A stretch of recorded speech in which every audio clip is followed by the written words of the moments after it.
Hello and welcome to Home Media Minefield presents Let's See What's Out There Live, a weekly live stream and podcast currently focused on Marvel's The Falcon and the Winter Soldier, which is available to stream on Disney+. In tonight's episode, we are going to have a spoiler-filled discussion around Episode 3, Power Broker, as well as other aspects of the Marvel Cinematic Universe. So with the spoilers out of the way, happy Easter. Hope you're all having a great time. If you are watching us live and want to get involved in the live stream, please do get involved in the chat and I will get to as many comments or questions that you have as I can. But if you're finding us afterwards, feel free to put any comments in the section at the bottom and we'll respond to that. And you can also find us as a podcast at LSWOT Cast on all good podcasting apps. So please check that out as well. I'm Keith Isles. I'm a filmmaker, actor, podcaster, etc. And I am joined for today's discussion with a bunch of independent creators of their own. So first up, joining us, I have screenwriter, Graham Williams. Welcome, Graham. Hello there. Thanks for having me back, Keith. It's always good to have you back. And I can see you're wearing some sort of Marvel attire there, yes? Indeed. Another one of the ancient T-shirts I dug out of the wardrobe. This one actually has an assemblage of the Avengers there, if you notice, and there is also just down here Wolverine included in there too, from the 1970s. Fantastic. Love a bit of Wolverine, and maybe some connections tonight to Wolverine when we get into the discussion. But we will see. But anyway, very good with that. Next up, I have another filmmaker. I have filmmaker and comic book fan, Clive Ashenden. Welcome, Clive. Do you know who I am? Well, I obviously do because I introduced you, but the world soon will, hopefully. Hello, how are you doing? Very good indeed. Very good indeed. Excited to get talking about tonight's episode. So I'm sure we'll all have opinions on it. And speaking of opinions, we are indeed joined by another great filmmaker. The mega geek himself is back from his secret mission last week and joins us. Welcome, Ian David Diaz. Hello. How are you doing? Yeah, I'm all right. I'm all right. Good. How are you guys doing? Good, yeah. Good. You were missed last week. Was I? You were. Good God. Yeah, we were nice to each other. There was no punch-ups, Ian. No, I don't cause punch-ups. What are you like? Well, there's someone to keep us all in line if we do cause any punch-ups, and that is our friend from the other side of the Atlantic. We've got producer Pete Mealy. Hey, Pete. How are we doing? Fantastic. Always good to have you back. It doesn't feel like Let's See What's Out There without you, Pete. So glad you could come back again this week. For me, I'm always happy to be here. Absolutely. And you don't mind watching the odd Marvel show, you know. It's not, you know, Star Trek, but at least it's something to talk about, right? Oh, is that a delay there? Oh, there you go. I think there was a delay. Never mind. Hey, this is what happens when we do live streams. It's all good. It's all good. Pete has dropped out there for a second. He's back. Oh, hopefully come back. Oh, there he is. He's come back, but he's sideways. He fell over. Oh, dear. I mean, we all have to be 90 degrees now as well. Yeah. He's joining us from another dimension. Anyway, yes, as I said, we are going to have a spoiler discussion today about this episode. But as I said, if you want to get involved in the chat, please do so. But we usually kick things off with a really brief synopsis on this particular episode. So, Pete, On your left. Okay. Bucky visits Zemo in prison and agrees to meet up with him after he escapes. They meet up and convince Sam to ride along as they go hunting for super soldier serum in a no-rules pirate island nation. Back in Europe, new Captain America tries to find Carly, but comes up to him empty and says he's going to break some rules for the greater good while Carly visits a dying loved one. The power broker puts out a hit for Sam, Bucky, and Zemo. Samantha Carter shows up. She's a mover and a shaker in the pirate land because when the U.S. government was handing out pardons after Civil War, I guess they only went to people with made-up names. Samantha helps them track down the doctor who cracked the super soldier serum after he blipped. He works for the power broker, but Carly stole all 20 vials that he made. Zemo kills the doctor. Sam and Bucky get mad. Samantha kills a bunch of bounty hunters back in Europe. Carly and team steal 6 months of supplies and then blow up the building with people still inside it. And everyone goes away unhappy and somewhat unsure of their companions. Very good. That sums it up. Very concise. Okay. In terms of this week's episode, it was, as usual, directed by Carrie Scogland, who we've talked about previously. But this episode was actually written by Derek Kolstad. Now, Derek is well known for being the writer of the John Wick franchise. And I know we all love John Wick here. And I think, God, if ever there was an episode that smacked of John Wick, it was this particular episode. So I'm sure we'll go into that, in due course. I'm just going to start by saying, though, I was actually really pleased about one thing. Was part of my speculation last week, because I always think about what would I do if I was making this show, and I speculated whether or not they would actually break Zemo out of prison, and I was actually quite surprised when they did. But jolly glad they did, because it's always good to have Daniel Bruhl, seeing more of him. But guys, what were the general thoughts? Who wants to jump in and start with this week? I'll happily go first and say that the first thing I said once the episode had finished was, oh, thank God they've brought it all together. They've made a good episode. It was relief, and then on returning to it, had lots of fun with it. Keith, you say surprised that Zemo was broken out.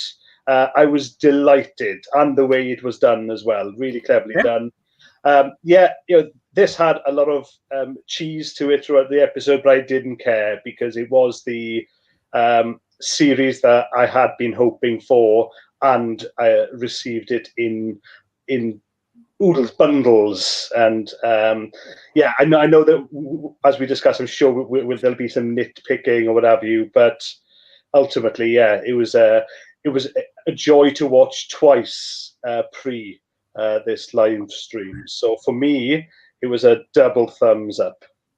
Oh, great. Okay, and praise indeed. I must admit, I've only managed to see it once so far, but I usually like to watch things twice before these shows, but it just wasn't possible this week, what with Easter and all that good stuff. But I mean, it was quite funny with the breakout was it was put as a hypothetical question, but then we discovered that it wasn't hypothetical at all. So nice touch, I think something a bit different there. Again, added to the fun.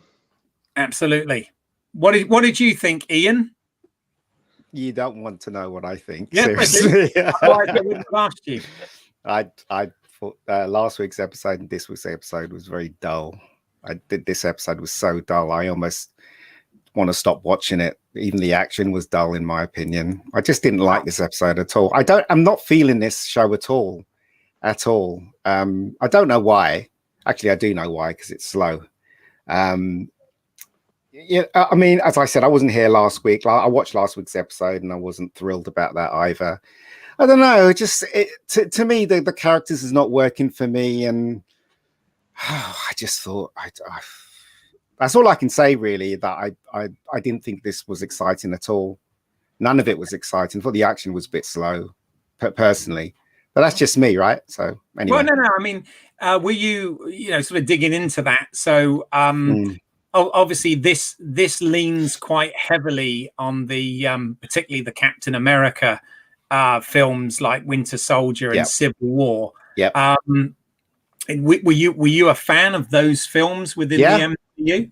Yes, I was. I loved those films. Thought both of them were really good. Civil War and Winter Soldier. Winter Soldier is probably the best Marvel film ever made, in my opinion.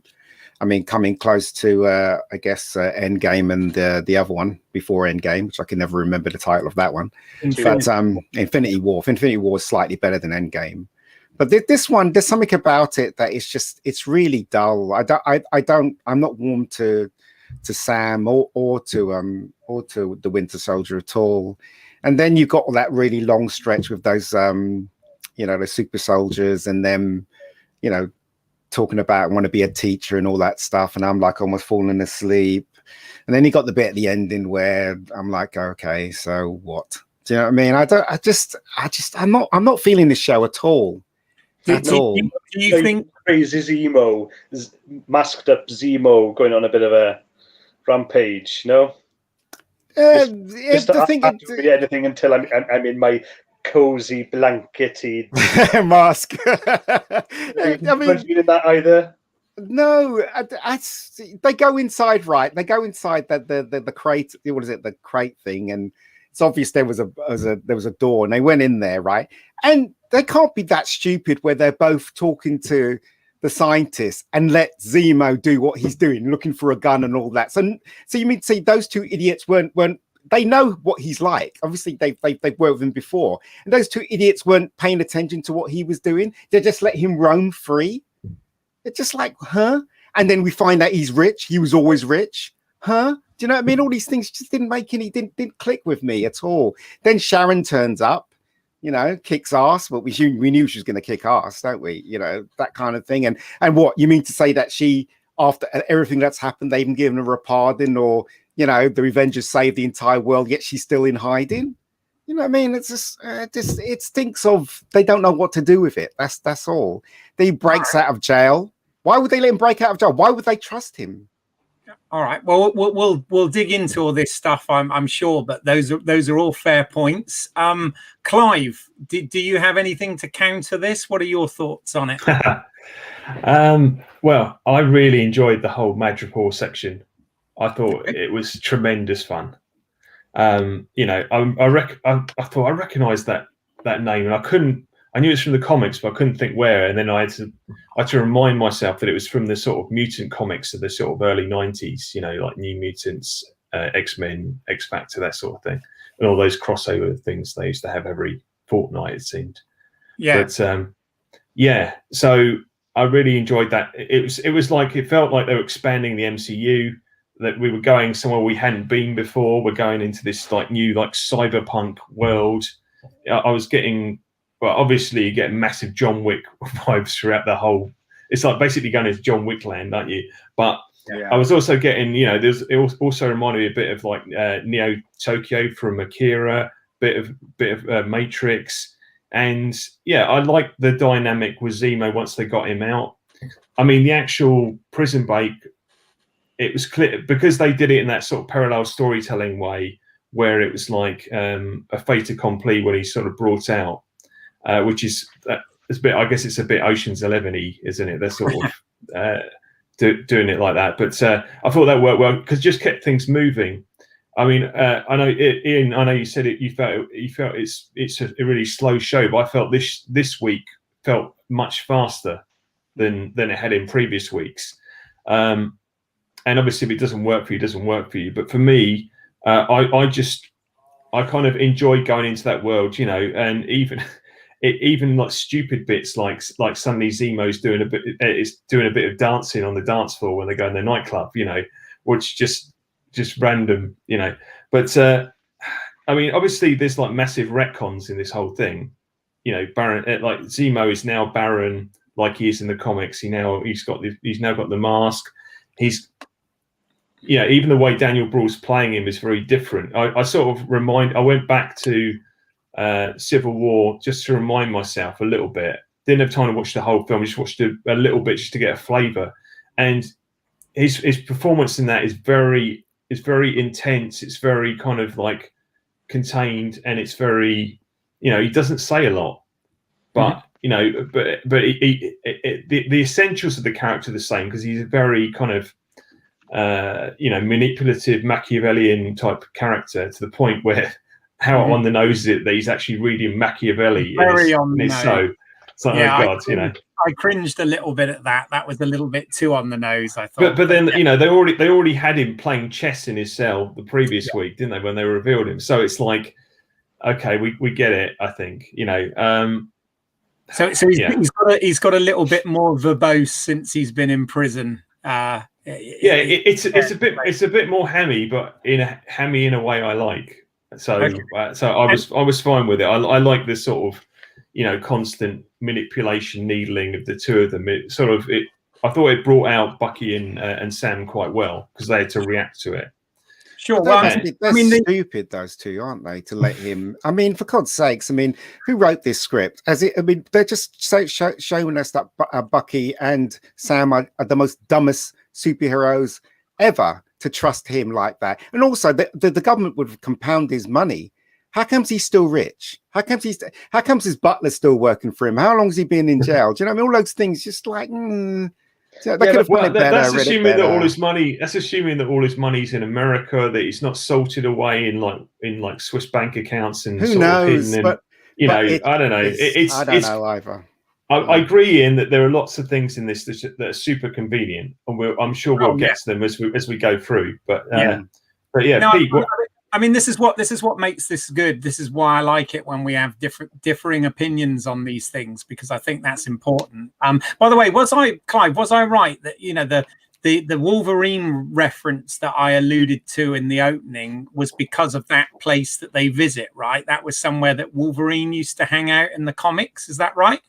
I believe so. Yeah. I read earlier. It was the first canon meeting of Captain America and Wolverine in the comics was also in Madripoor. So that was a cool fact that I picked up on reading earlier on today as well. So okay. Cool. No Hugh Jackman cameo though. Not this time. I think I would have picked up the show if he did appear. Exactly.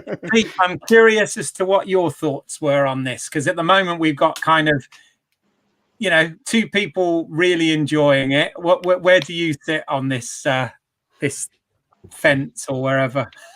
There's only one word that kept going through my brain as I was watching this week, and it was uninspired. I felt like this episode is just very bland, and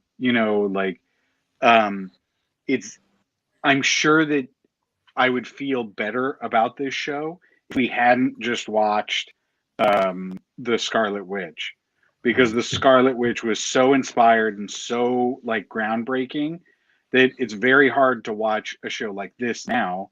And this is just very run of the mill standard, right? Yep. I mean, if this was 1990 and this was on instead of the X-Files, like we'd be crazy about it, right? Because it's great. But for 2021, for coming after the Scarlet Witch, it just, this doesn't hold a candle to it, and so it feels really bad, I think, watching it. But so what I have to keep reminding myself is that almost any other time watching this would have been fine, but it's coming off of a great show, and unfortunately it's not changing rules, and it's not engaging, and it's not telling compelling stories the way that did,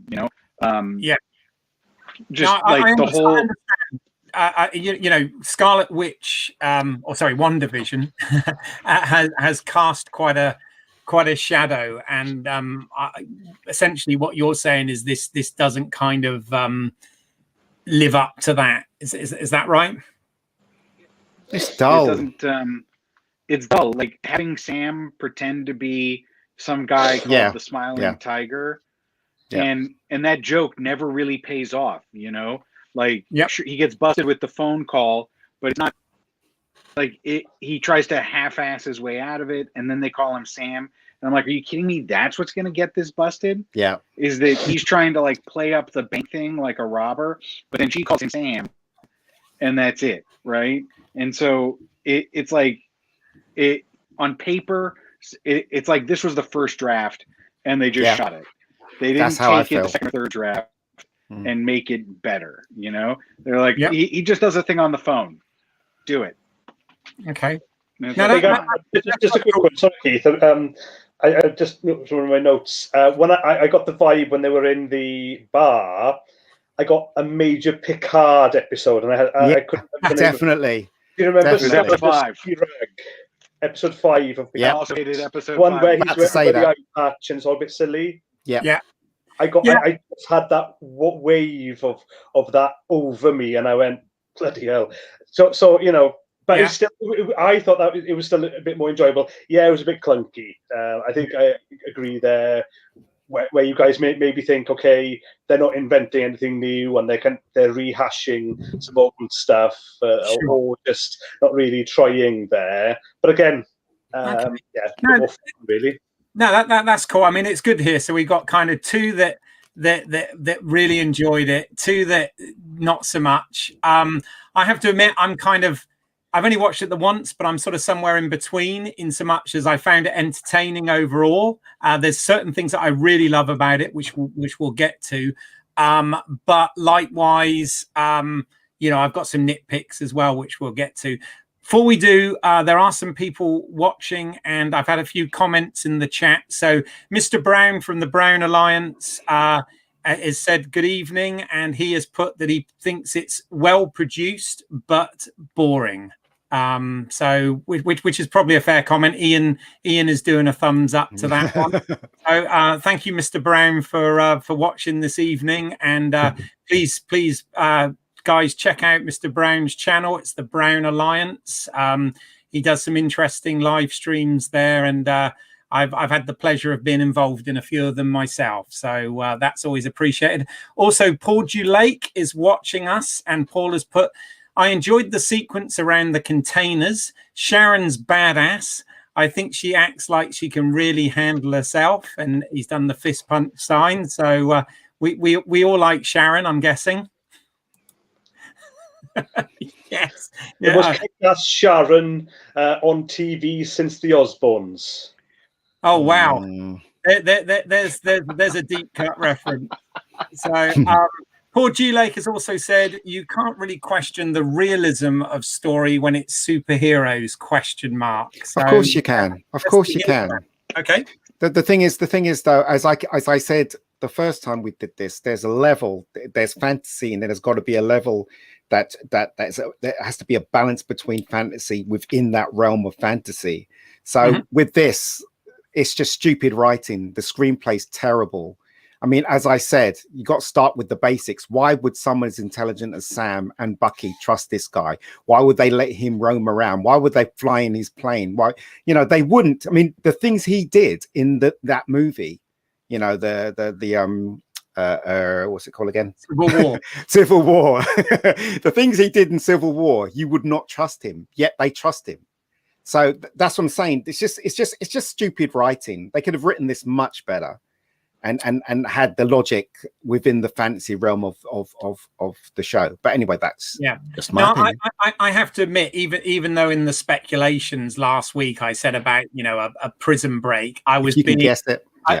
I was being, to be honest, I was being somewhat sort of facetious with that. What I was actually expecting was much more of a kind of Silence of the Lambs, Hannibal Lecter kind of thing, where they're using him sort of more as a consultant from in his cell rather than actually joining them on the mission.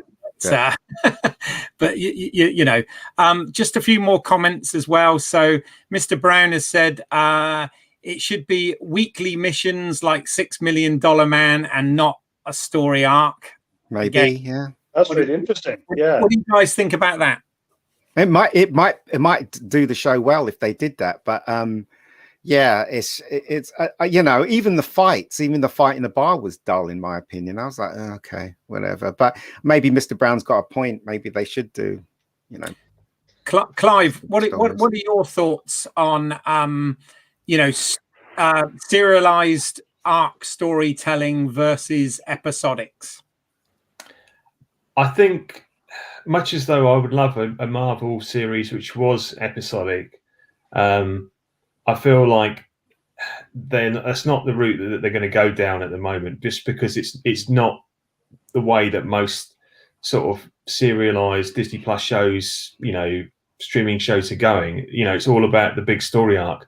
I mean, and you know, this is both the strength of the Falcon and the Winter Soldier, and also WandaVision, and also the weakness is that they're not. It's like they're not really making individual episodes.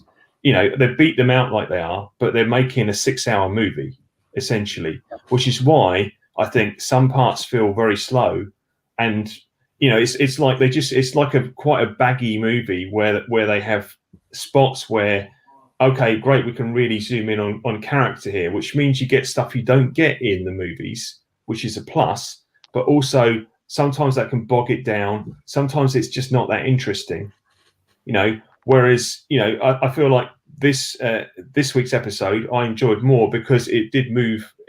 For me, it moved quite quickly. You know, almost to a fault. You know, because it relied on things happening because they needed them to happen.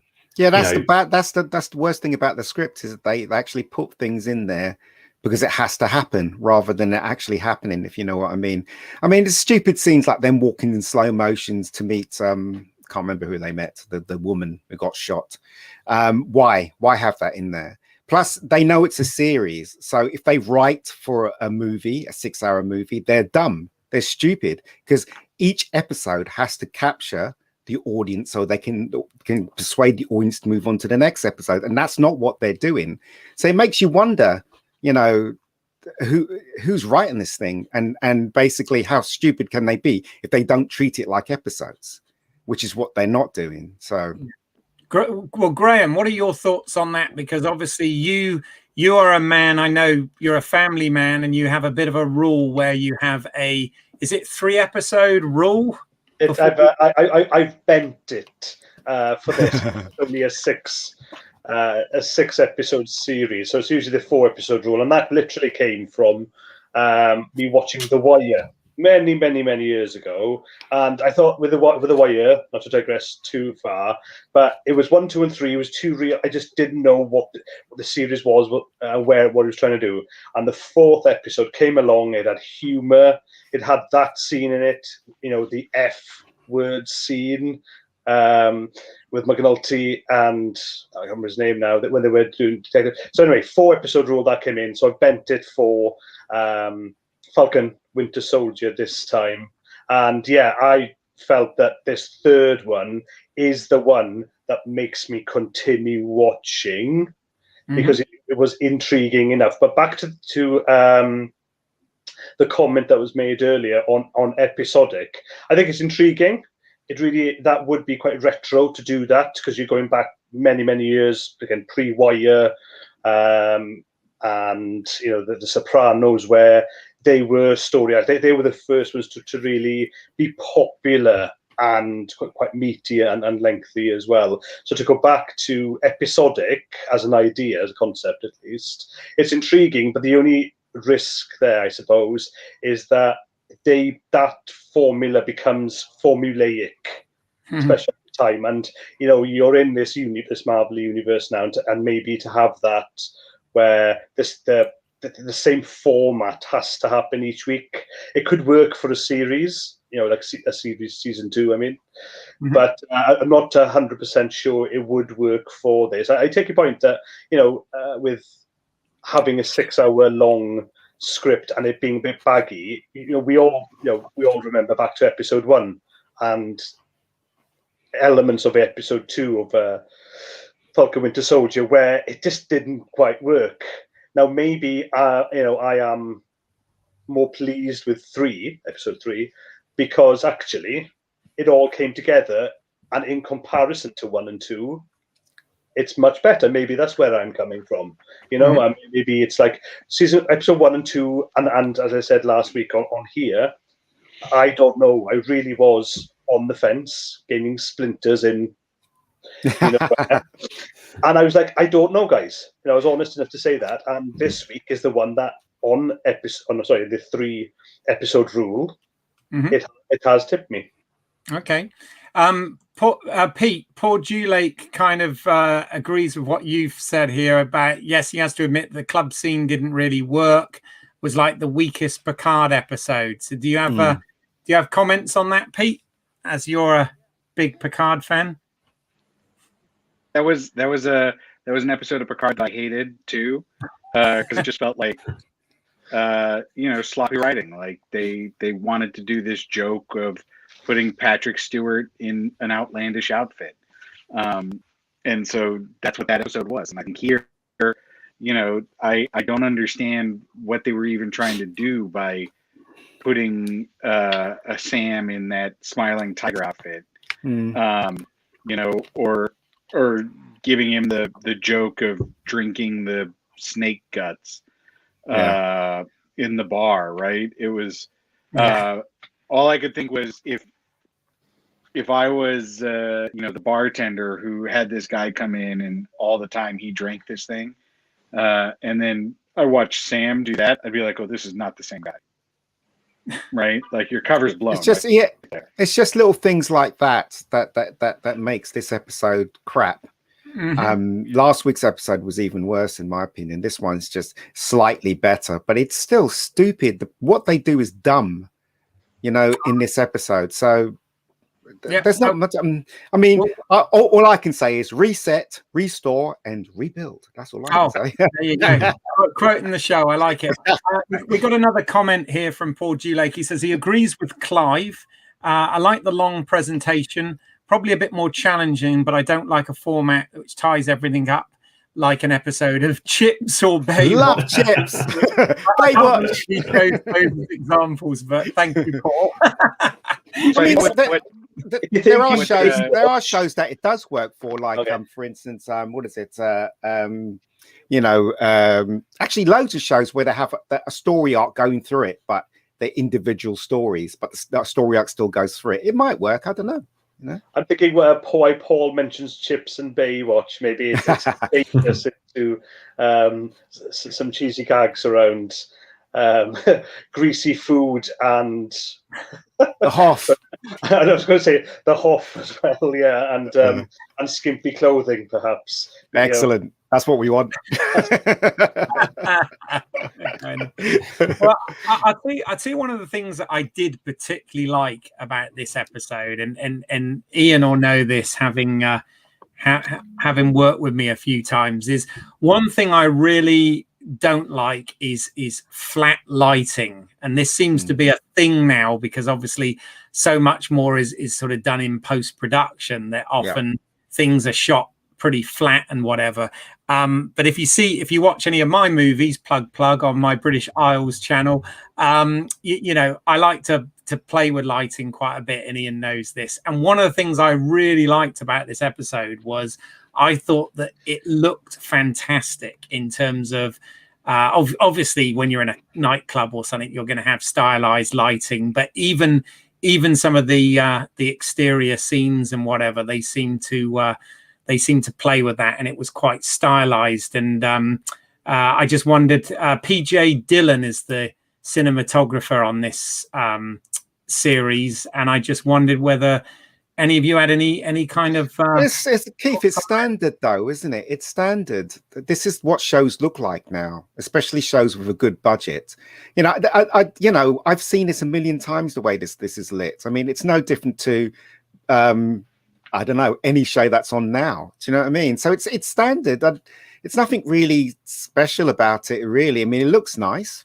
They've used a lot of color, but I've seen that in loads of shows. So that's if you're giving this episode a point because of that, I'd say it's just a point that I liked about it. Clark, you're a filmmaker as well. What are your thoughts on that? Well, I just thought it was just part of the whole look of Madripoor, wasn't it? They wanted it to have that sort of Blade Runner-y feel, the neon, the kind of high contrast shadows, and the sort of like the sense that this is a shadowy place where everyone is a bit dodgy, to the point where later we then get that like almost on the nose John Wick quote where suddenly everyone gets a text saying that there's a price out on his head, like just like in John Wick, in the John Wick films they do.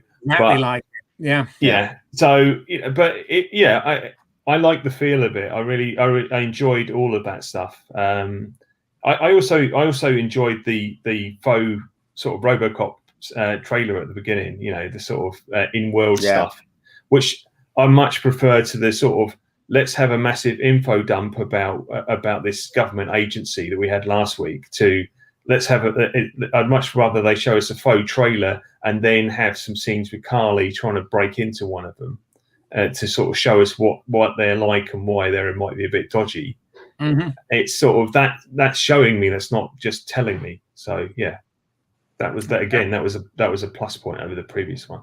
Yeah, I'd agree there, Clive. And I came up when I was watching it. It was so the GRC could actually mean, "Gosh, we're really corrupt." Yeah, it could mean that. Under my skin, that one. So coming from the screenwriter. There you go. By the way, Mr. Brown obviously agrees totally with Ian here because he's put the Falcon character, Anthony Mackie, a great actor, Bucky okay too. It's a shame that fatigue of Marvel set in a long time ago. And then he's putting a plug for his own show, Dread, because he recently did a live stream on not Judge Dredd, but Dredd, the film Dredd, the Judge Dredd film Dredd, not the Stallone one. See, the main problem with this show is stupidity, and as I said, right, Sam and Bucky are not that stupid. They trust this guy that was responsible for a lot of stuff in that movie. They trust him, and that does not make any sense whatsoever. The script, the logic in the script doesn't make any sense at all. Can I just ask though, Ian, and actually to the rest of the group as well, because I felt there was less of the new Captain America, who I'm now terming Captain Douchebag. Yeah. That's a Keith said last week. But I thought even though there was sparse with him and Lamar, I thought those scenes were expertly well written. They were tight, and they actually showed, especially after what you just mentioned, the GSE at the beginning, the RoboCop-esque infomercial, that actually Captain Douchebag is, he's layered again. His grey, his texture there in that character, and it was. I thought it was really well written. He's not a nice person, is he? But as I said, they're writing things here because to move the story along. Like, for instance, last week when they got attacked by the super soldiers, Captain America, the new Captain America, he hasn't got any super abilities, yet he's able to take on these super soldiers. He was beating them better than Bucky. That doesn't make any sense. He's just an ordinary guy. He hasn't got any super serum in him. So how comes he's going toe-to-toe with these super soldiers? Made no sense. That's what I'm saying. They put things in there so they can move the story along, and that's not very good script writing at all, in my opinion, of course. Anyway, carry on. Clive, Ian, I would say just to counter that point is that Black Widow isn't super powered. She's just she's just really good at fighting, and we've seen her in fights with superpowered people. Yeah, but she got trashed by a superpower person, didn't she? In the one with this geezer in it, the villain in it. She got trashed by that fella, didn't she? The point of showing them, showing the new Captain America go toe-to-toe with these super soldiers, it was to show him getting his ass kicked. He didn't get his ass kicked though. Yeah, he did. Yeah, he did a bit. I would, the way I took the scene was, he came in there kind of, all shields blazing, as it were, and and made a sort of.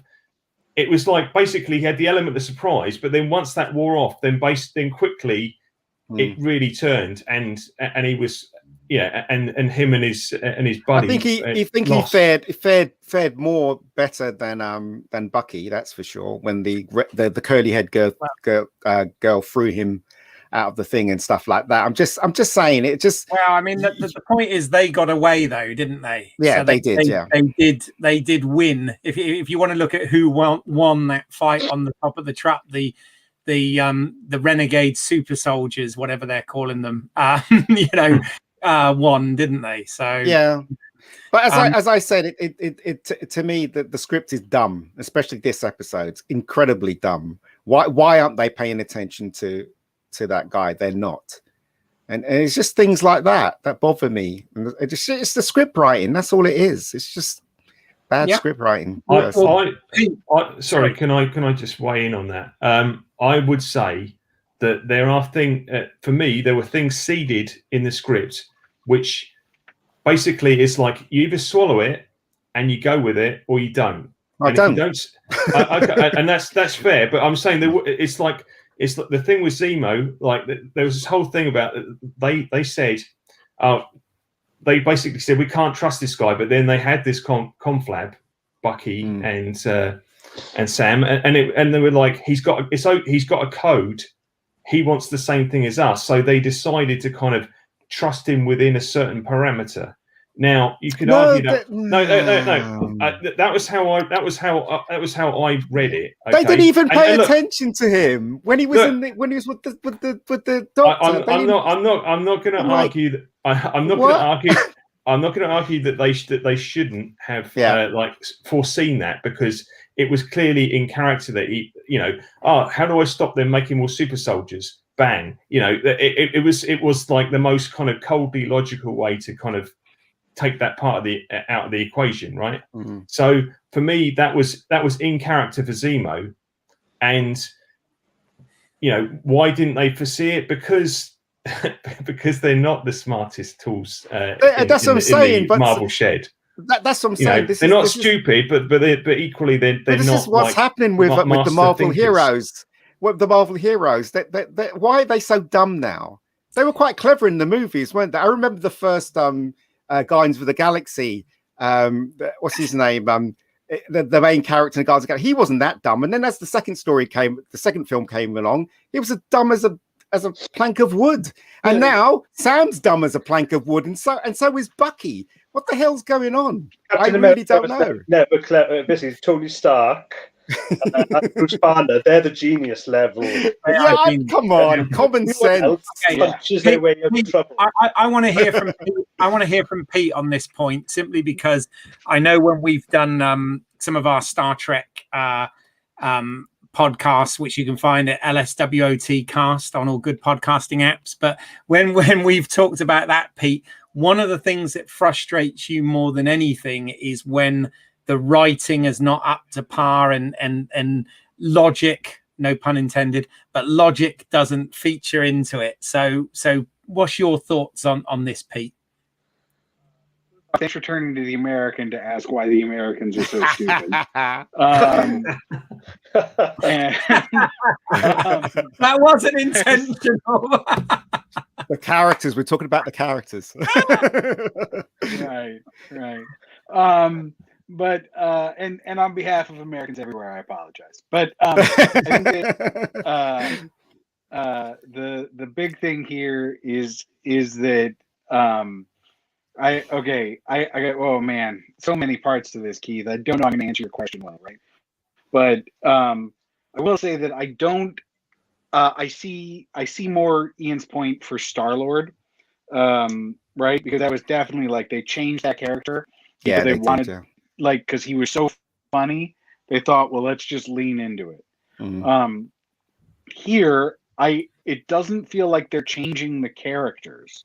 And to one point there, like, why are these superheroes so stupid? Well, these are like the B tier superheroes, right? From the B team. There's the B team, like very clearly, the B team. And so I don't know that we're getting stupider characters. I think that Sam is very much the same character that he was, right? He wasn't a strategic mastermind. he wasn't out there trying to do stuff, right? It was he got sort of called upon to help, and he helped. And so now he's in this sort of position, and he's trying to figure it out. I think it works for Sam, and I think it works for Bucky, right? Like they're not they don't have the sort of like drive that Captain America or Tony Stark had to lead the team, right? This is a story focusing on them, and so it would be great if the writers leaned into that, right? Instead, they're just sort of letting them be, they're letting them make mistakes, but it's not becoming a central part of the story. It goes back to the writing, I think, in a different way than maybe the point you're trying to make. I think the characters are very consistent, but that doesn't mean the writing is great. The writing sucks. That Sharon character, do you reckon she's the pawn thingy? Sorry. The pawnbroker? Yeah. No, we're talking power here, not going into a little shop and swapping. Yeah. Do you reckon she sells some watches? It was all that art she had. Yeah, exactly. Yeah. Expensive pawn shop. Yeah. I really hope that there's more to Sharon than what they're saying. So do I. I think they will be. Because what we got introduced to, I was like, well, this is just stupid. This is like, no way in hell is she left out of the cold when parts are getting handed out. Like, no way. It's just ridiculous. An agent of S.H.I.E.L.D. would be, blackballed and say like, well, I'm forced to selling stolen art. No, you're not. You were a grade A agent. Like, come on. Peggy Carter's, what was he? Niece? Peggy Carter's niece, yeah. She was the niece. Also, that scene where the main girl from, the super soldier girl with the red curly hair is talking to the guy, I want to be a teacher. Oh, yeah, blah, blah, blah. What? Just get on with it. Why are we sitting here for less than a minute listening to this girl talk about, I want to be a teacher. I wanted to be a teacher, but now, it's actually a good guy, but she's doing bad things. In my opinion, yeah. I read that as well. I didn't mind that scene because I think that scene is there to sort of make her down more sympathetic fall more significant, right? Yeah. If she's just a bad guy doing bad things all the time, we're not going to care. But I'm not care anyway, even if she did mention she wanted to be a teacher. I didn't give a toss about her at all. That's the thing. Worked for me a little bit more, that scene, right? And because it made at the end when she blew up the building, like I was like, oh no, she's lost, right? Like she could have been good, but she's lost it. And it goes back to the super soldier serum amplifying what's inside of you, right? And if there's good inside of you, it amplifies that and you do better. And if the bad inside of you, it gets worse. And so people who are conflicted, it can go either way, right? Maybe. Also, can I say that it's weird how, they wanted another Captain America and they gave it to someone that hasn't got any super ability about him. Why would they do that? I know they did it in the comics and stuff like that, but I think they gave it to Bucky, didn't they, in the comics? They made Bucky the next... Everyone in their brother. Bucky was temporary. Yeah, temporary Captain America. Yeah. But why would they give it just to... Ian, with a not super soldier, because he is the whiter than white. Super soldier, you could argue, actually, he is the best of the best of the best. Of American soldiery, and he can fit the suit, but he can also be on that Good Morning America and he was quarterback and he was captain of this, captain of that. So actually, he is that a grade A kind of human and soldier as well. So I'm really easy with that, even with having his black sidekick too. He's competent. He speaks another language. I was going to say it's like a media thing, isn't it? It's almost like a publicity thing. One of the things there, actually, I was kind of disappointed with in this episode, though, is last week I kind of liked the fact that they gave him a bit of humanity and made the character a little bit more complex. But this week he was just full on douchebag from the start, and I was a little bit disappointed in that. But onto the sort of Captain comic America thing, and maybe Clive or Graham, you can expand on this a bit. But you know, Zemo in this is I'll be honest, when I saw, I'm a big fan of Civil War, Captain America Civil War. In fact, the Captain America films and the Avenger films are like my sort of favorite within the MCU. So this show should really be right up my alley as far as you know enjoyability goes. But one of the things when I saw Civil War, I didn't even actually realize that Zemo, Daniel Bruhl's character, was actually from the comics. But my understanding is that Baron Zemo was a comic book character, and they've obviously, with the costume and everything, they've kind of leaned into that a little bit more in this series than they did in the movie. And I just wondered if you have any sort of perspectives on that, you guys. Clive? I would just say that that it's very similar to what WandaVision did, in that, you know, they move. It's like moving the sort of the costuming that we've seen in the movies much more towards the comics, right? Because at the end of WandaVision, Wanda's essentially got a modernized version of how she looks in the comics, with the headdress and the whole bit.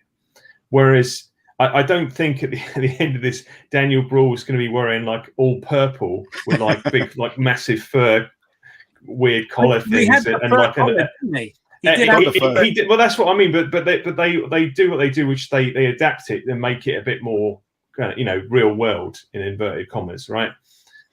So I think they're just doing that. It is a bit of a turn for the character, but I didn't mind that. I found that easier to take than I did the sort of Sharon Carter is suddenly persona non grata thing, which I thought was. I thought, what? No, I'm not. But I didn't really buy. So maybe she's undercover or something. There was that whole scene at the end there where she seems to be working for someone. So, is she in with the power broker, or is she undercover to get to the power broker? We don't know. There's lots of stuff going on there. So, and there's other comic stuff here. I mean, obviously, you got like Dr. Wilfred Nagel, who's the kind of generic mad scientist that they go and find in his lair, who's the guy who's been making this the super serum. He was from the comics. He again, like the last week's episode, he was from that the Truth Red, White, and Black series. Right. So on that note, Clive, when he mentions about the subject that they experimented on, he is talking about Isaiah Bradley. Is he from? Yeah, I think that's pretty plain, because we know, we had that whole. Otherwise, why did we have that scene last week, right? Other than just to sort of, obviously, it emotionally affected Sam, particularly, but it was there. It was mainly there as a sort of plot point, so we could join the dots. Mm-hmm. I think that's pretty plain. So yeah, we brought that up last week. I think Pete asked the question last week. What that, because that scene didn't work for you, did it, Pete? The Isaiah scene, but now this week you see that it was, as Clive just said, it's a plot point, and they're joining that together now. Yeah.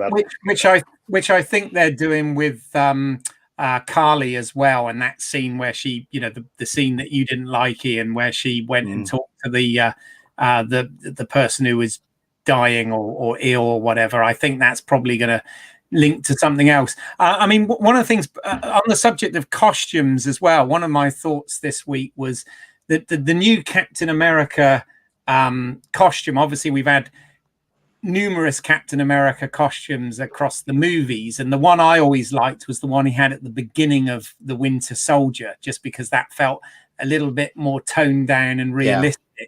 And I felt like this costume's sort of taken a leaf out of that book a little bit. Would you agree? Yeah, it does, doesn't it? It looks a bit like it. And I do like that costume, the update costume when he was talking to Robert Redford. I really, really like that costume completely. I mean, this costume is more in line with the comic book, right? Clive, is it more in line with the comic book with the red things that go across? Yeah. It has a black star, but obviously he's got the A on his back. I'm finding this one, if you're talking costume, it's a lot more militaresque and therefore more imposing. I think it, if you have to go on tone or the style anyway, this one is a lot more of the modern Captain America, where he's a tougher world policeman. Whereas the one that Steve Rogers had was a bit more, was more in line with his soldiery of World War II as well. So this one, I understand where the design is, and why the design is there for him, and the whole Captain Douchebag persona now. By his costume, No, I mean, that's what I mean when I say like the one in the beginning of the Winter Soldier, because that seemed like a more sort of practical, realistic, stealthy kind of Captain America outfit, rather than the really shiny star-spangled stuff, But I just thought I'd bring that up. One of the things, again, we could have a chat about this episode. Obviously, we will need to talk about the ending at some point, but just in general on the episode, last week, I know I kind of went off on a weird tangent where I started trying to look at deeper meaning within the episode and connecting it to things going on in the world today and all of this stuff. And I appreciate I might have gone off and looked into things that weren't there. This week, I felt much less of that. This week, it did just feel like an action show, and all of those personal things that they had going on outside seemed to really take a back seat. Would you guys agree with that? I would agree, except for the beginning. The what's it called? Global resettlement thing. The way that they had that commercial for it, selling it as one thing, and then it turns into a sort of militarized van showing up, right? That really hit home for me with sort of American politics on immigration and how like we're selling it as one thing, but it comes across as something else, and so I get that it took a back seat, but I think a lot of it's still there, and I think it's going to probably play into the Captain Douchebag American. And last week's episode as well with the super soldier, the black super soldier. So there was a black super soldier. You didn't tell anyone. Nobody knew about it. Do you know what I mean? It just stinks of politics, and let's just stick that in there because it's relevant of today and stuff like that. So. Wow, it's. I mean, also what I found interesting in that little infomercial this week was there was a lot of talk about the blurring of borders, and I think that's quite interesting, particularly with what's going on our side of the world. But yeah, recently. But there you go. The other thing, just quickly jump in there. Sorry, Keith. Yeah. I don't mean to be rude. Right. No, just thinking, remembering back to what I said last week, that I was hoping that the Isaiah scene and that scene in Baltimore wasn't just a one-off, and it obviously is. I hope not. More relevant now and consistent throughout the series as well, and making a show, even an entertainment show, which this sets out to be, and having some relevance to its time, to be contemporary. I have no issue with that whatsoever, just as long as they're consistent with it as well. And to look at, if you have to look at politics, race, border control, or whatever, it sits comfortably with me anyway to do that, because they're not being too punchy with it, and then they're making it relevant to the stories and the characters. Okay. Well, we have actually got some more comments in which I will come to. However, before we do that, we really do need to talk about the ending of this, because obviously we've got some of Bucky's links to Wakanda, from the movie saga, and I just wondered what your thoughts were on that last scene that we saw. Anybody can start. Well, the again, it's bad script writing. I'm going to go for a walk. So Sam goes, all right then. Do you know what I mean? What? Where are you going? Why are you going for a walk? We've got things to do. Why are you going? Anyway, but they then show us why he's going for a walk. I know, but they don't know that, do they? Sam doesn't know that. Sam's like, okay, it's fine. What?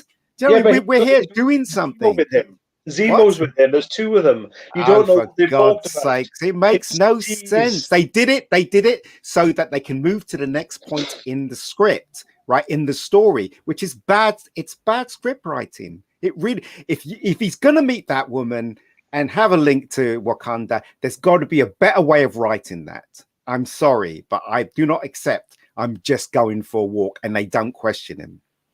Sorry. No, that's fair enough. Anybody else comments on that? I want to hear from all of you. I do agree, Ian. That is very first draft writing to get him there. But I think that it is absolutely logical that Wakanda would send one of their assassins after him, right? One of their operatives. Yeah. Sorry? You agree? I agree. Sorry. Yeah, totally. Right. Like, that made total sense to me. And that was the one moment of actual excitement I had. It was like, oh yeah, let's see what this adds to the mix, right? Because this is, I think, a great element that they throw in, and I hope they use it well. She wasn't even disguised either. She was wearing her Wakanda stuff. You'd think that she'd have a hoodie or something to disguise herself. Just standing there with a spear. Hello.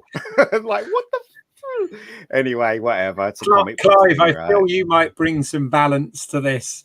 Well, I obviously, I totally understand the sort of I'm going for a walk, right, whatever. But once you get into that, it's like he's picking up these things, this Wakandan tech, and he's he immediately knows that there's someone there, so he just goes, he goes off just so that he can have that confrontation. So for me, that worked perfectly well. Then it's like, oh, okay, I wasn't necessarily expecting to see this character back again. Is it Io or Ao? How do you want to? I can't pronounce the name. I don't. Ao, I think. Ao. Yeah, the Florence Kasumba. Yeah, she's number 2 in the Dora Milaje, I think, from in Wakanda. So yeah, I'm looking forward to some fighting. Obviously, if they want to go totally unexpected, then she just goes and strikes up like horribly murders Daniel Bruhl in the first 2 minutes of the next episode. And it's wow! Imagine just as long. Can I just say, just as long as he's got his Zemo mask on, mask on, that would be the best, because I'm a fan of that, and I was really pleased to see that. That would be alternative, Clive. You have been can I say that as someone who hasn't read the comic books, hasn't read the comic books, just going back a second, that Zemo mask made no sense to me. I didn't know who that character was when he showed up with the mask, and then when he took the mask off and it was Zemo, I was like, why was he wearing that? But it's first draft. It's first draft writing. That's what it is. First draft writing. It's grandstanding, isn't it? It's silly. Yes. It's like, if he puts it on, then why doesn't he keep it on? It's like he puts it on just to come out. So he doesn't get shot at straight away, because people are like, oh, maybe he's with us. Maybe he's a merc. That's the only thing that. I don't remember. Did he wear that in the movies or not? We didn't see. No, he didn't. No. I didn't think he did. Out of comics, his dad done him in the comics, basically. So he inherited all of that and the craziness there. There's no excuse for stupid writing, as far as I'm concerned. I just thought that was really lots of fun, because you're already told that he's a little bit crazy. Him putting that on shows he's a lot of bit crazy, and he's already seen the mask and he has to put it on. And come on, how many comic books or comic book movies have you seen that somebody has to put a mask on to become a certain persona? I was all right with that, and yeah, him going a bit, almost like a little bit loopy, putting that on, having his comfort blanket, his now I am the character of Baron. It sat well, and I know it'll be what I'm saying is divisive, and the fact that it has been done, and I can understand maybe not comic book fans understanding that. I get it, totally do. Mm-hmm. But I just think that's another tease. I'm teased enough to watch more to see how far Zemo Helmet then becomes the Baron Zemo, and whether anything to do with his father or the Captain America link comes back into it. I don't know, but I'm teased enough from what I saw. Okay. Oh, well, but okay. On that note, actually, and as I said before, I get to the last comments that have come in, I just want to have a quick round robin on speculations. Where do you think this is going to go?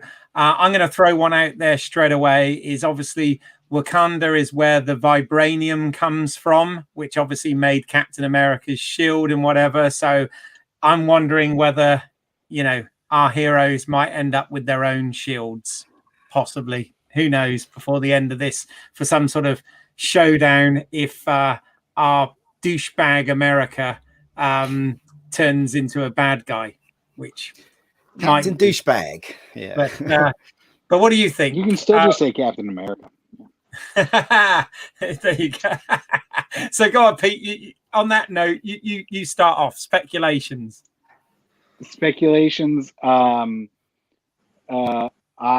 My speculation, I know we touched on this, but I think that Sharon Carter is still working for S.H.I.E.L.D.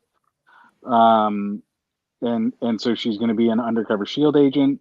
And I also think that we're going to end up with more super soldier serum and people that we know taking it. Yeah. Fair enough. Clive? Well, I guess one of the big questions left is, we just had an episode called Power Broker where we didn't see the Power Broker. Mm-hmm. Or did right? We? Well, this is the point, isn't it, Pete? It's like generally, we're halfway through. Normally in storytelling, right? We'll have introduced our main cast of characters by this point. So we won't suddenly be getting more surprises, but because of the nature of it, and I've got a feeling there might be one more to come. So, so the question is the Power Broker actually Zemo? Is it all like he's playing like some kind of weird shell game the whole time? Is it Sharon Carter? Is she basically like the queen of Madripoor? And this is but that seems a bit thin. Or is it another character? I feel like if they just suddenly introduce like some random actor coming in as playing this, then it's going to be like, oh, okay, so they're this person. And the other thing is the Power Broker really the big bad. So I have seen speculation that the Power Broker is actually General Ross. Or was it what was he, Secretary Ross? Last we saw him, William Hurt. Because he was always going after the super soldier serum, right? Yeah. But then would he also be the pirate king of this weird island in the southeastern sea? That seems a bit less likely. So I don't know. Maybe it's someone we're just not thinking of at the moment, or maybe it's someone we've been seeing the whole time, and it's just smoke and mirrors. Is it safe to come back now? It's safe to come back now, Graham. Okay. Oh, sorry, I didn't mean to be rude, my good friend Clive. I just don't watch any of the trailers, and I just don't. And it wasn't based on a trailer; it was just based on the fact that we just had an episode called The Power Broker, and it's Sharon. And then I was like, no, I can't do this, and everything's washing over me new. Talking before we go on to the next one, just talking of which, I meant to say as well that the character, one of the characters we saw in this, I was just trying to look up what her name was because I couldn't remember.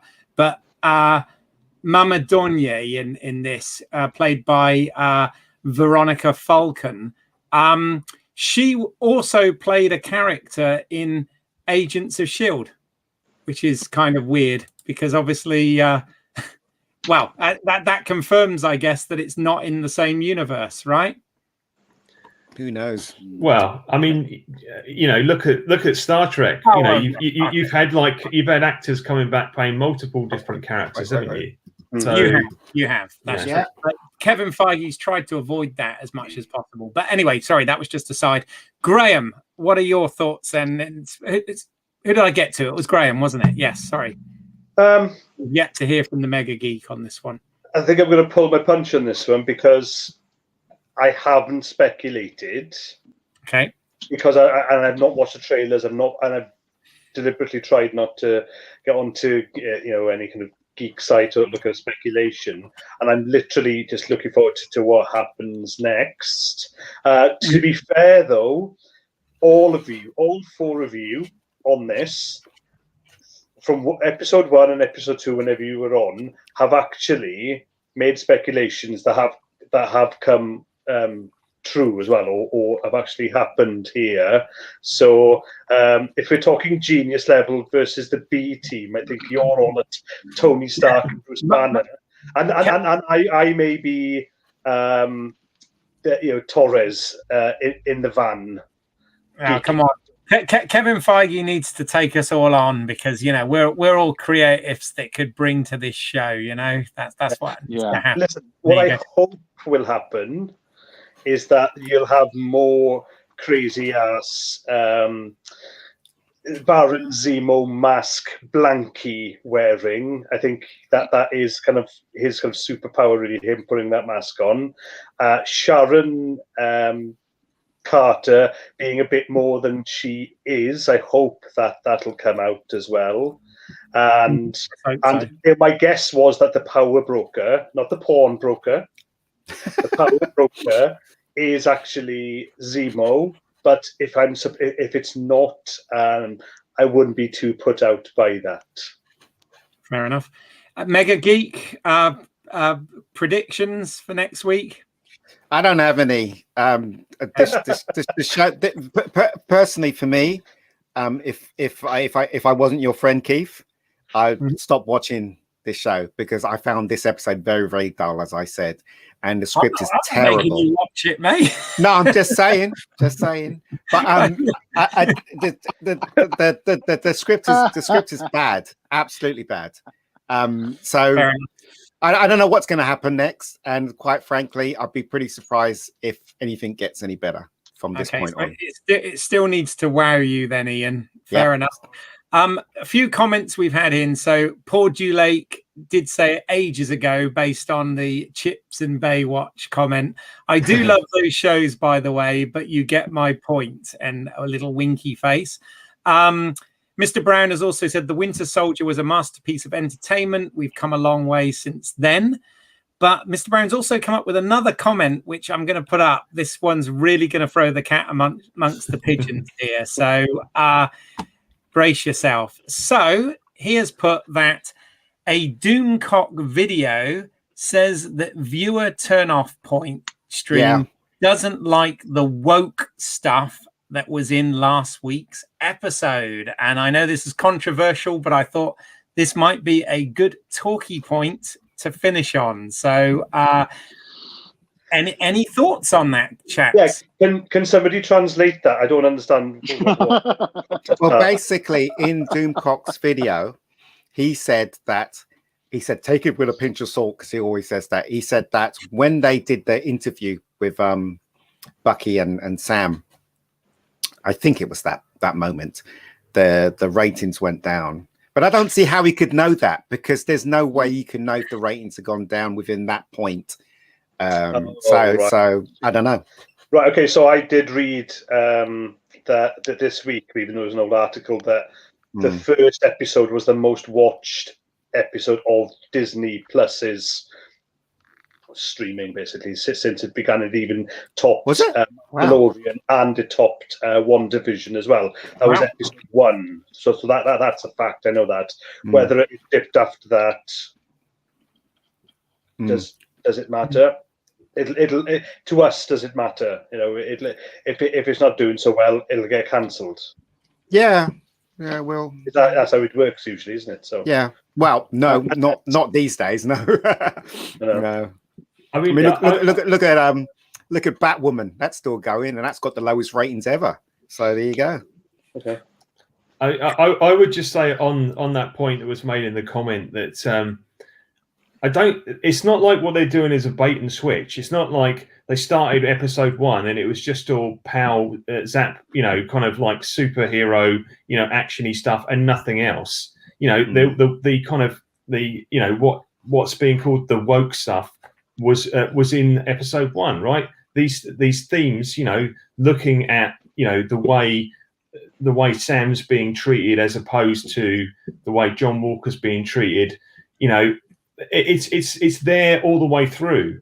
So, and there are going to be some, and all right, there've been maybe last week's, there were some scenes that were particularly on the nose, and you know, and maybe that turns some people off. But it's not like the show's suddenly going, aha, actually, you know, ripping off some masked Scooby-Doo style to reveal, actually, we were this incredibly woke, you know, we fooled you with this superhero stuff. It's actually all about our woke agenda. I don't think that's what they're doing. I think they're just telling us, for me, they're just telling a superhero story where they have these themes which they're going to see throughout, and you can like that or not like that. But I think that's for me, that's what they're doing. I don't think the first episode had any woke in it, in my opinion. Yes. Did it? With the mortgage and the mortgage.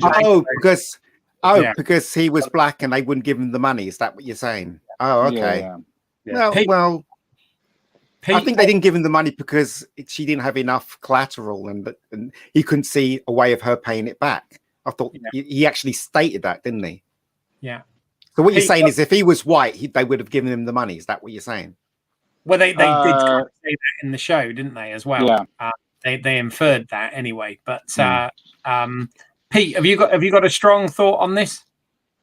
You know, I think that if I don't know, I think it all sounds like BS, right? There's no way that you know what that is.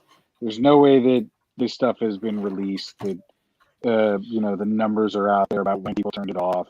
It sounds like, you know, it's just somebody wants that to be a talking point, so you're trying to make it a talking point.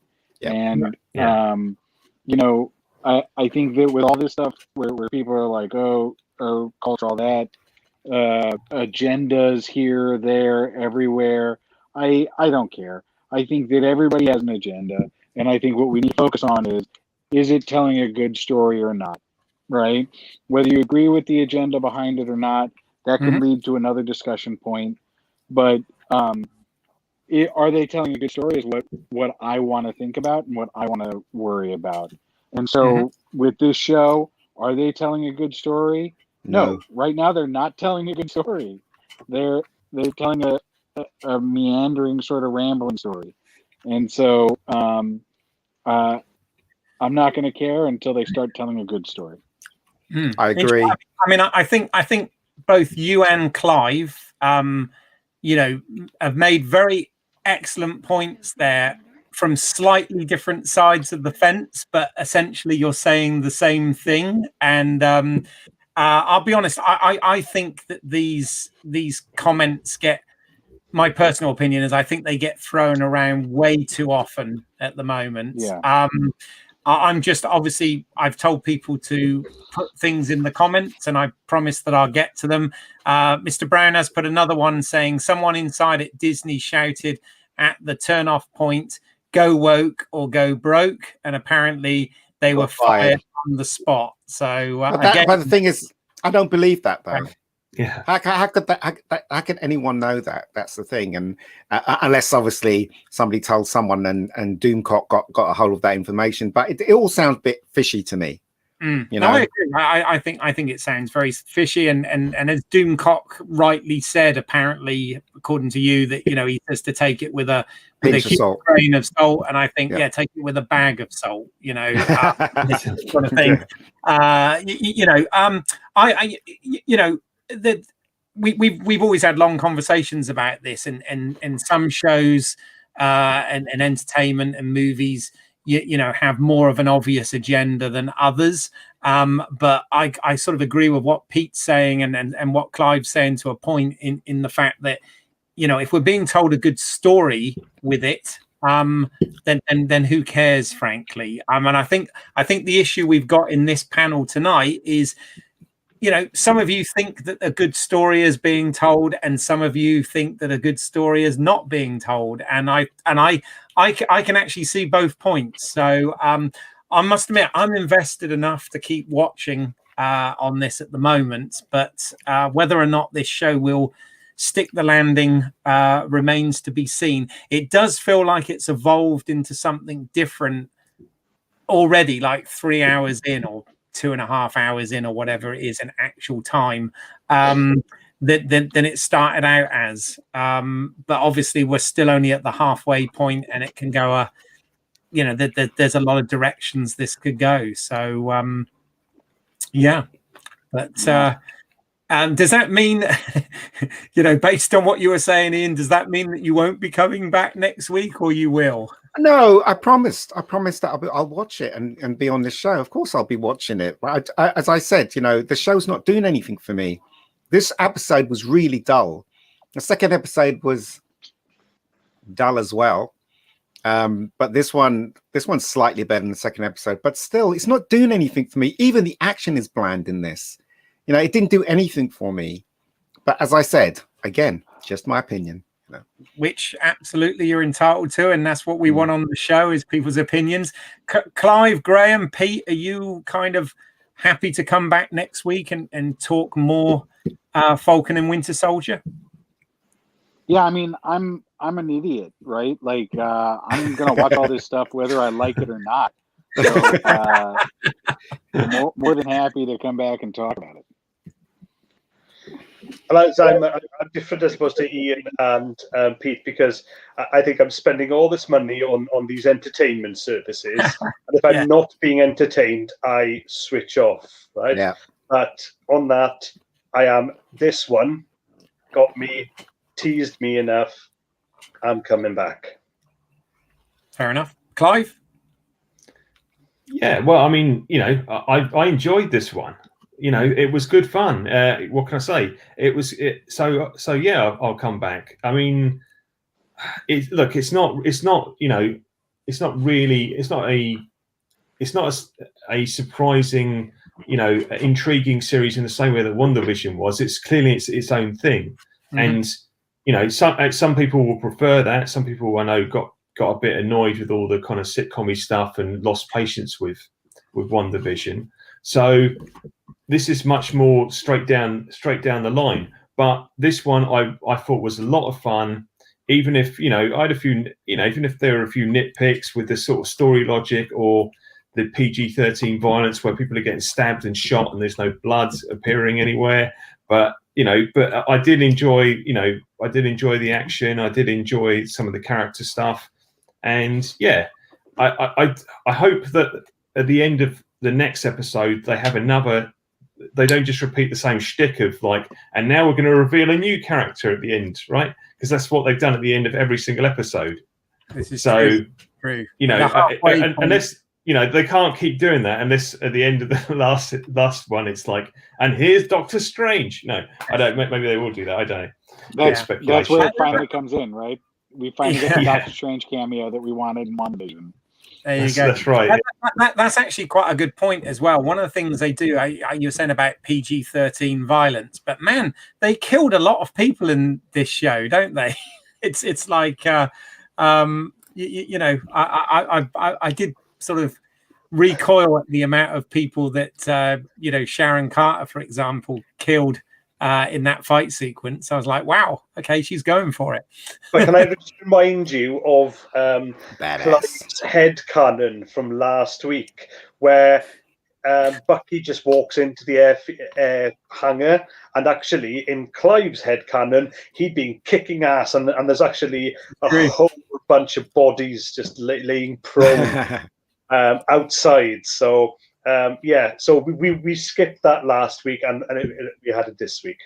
Yeah, I think Paul Dulake sums this up quite well in the chat. He's put, yes, I'm enjoying it, but it's superhero doing what it says on the tin. Agreed, Paul. You know, I would like to, you know, if anybody's watching this after the fact, I'd like to know what you think. Please put your comments down below, and we'll read it out on the next episode.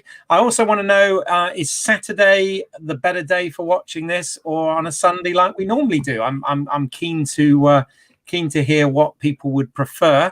Okay, guys. So if anybody wants to find more of your work or get in touch, where can they do so? Ian. Okay.